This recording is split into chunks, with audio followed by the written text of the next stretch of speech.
السلام علیکم ورحمۃ اللہ وبرکاتہ نحمدہ ونصلی علی رسولہ الکریم اما بعد فاعوذ باللہ من الشیطان الرجیم۔ قابل احترام خواتین، میری روحانی ماں اور بہنوں، پاکستان کے 77 سال مکمل ہونے پر justice girls protection training foundation کی جانب سے یوم پاکستان 14 اگست 1947 کا پروگرام پیش کیا جا رہا ہے۔ معزز اساتذہ کرام اور میرے پیارے ساتھیوں، آج مجھے جس موضوع پہ نظرگشائی کرنے کا موقع ملا وہ ہے میری پہچان پاکستان۔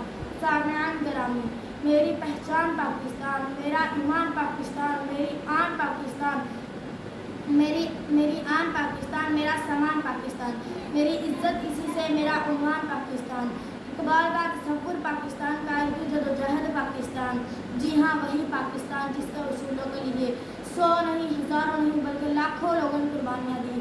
کتنی ہی ماؤں کے سامنے ان کے جگر گوشوں کو سنگاروں میں پرو دیا گیا۔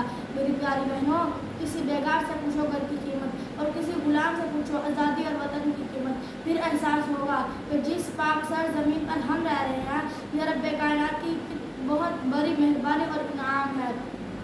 اس مٹی سے وفا تم بھی کرو ہم بھی کریں، اس مٹی سے وفا تم بھی کرو ہم بھی کریں، اس کا حق ہے ادا تم بھی کرو ہم بھی کریں۔ میری پیاری بہنوں، خون کے آنسو رلا رہے ہیں مگر وہ لوگ جو محمد علی جناح اور علامہ محمد اقبال سے زیادہ ان کے دماغ پر ہاکی ووٹ اور بالی ووٹ چھایا ہوا ہے۔ یورپ کی غلامی پر رضا مند ہوا تو مجھ کو گلا تجھ سے ہے، یورپ سے نہیں۔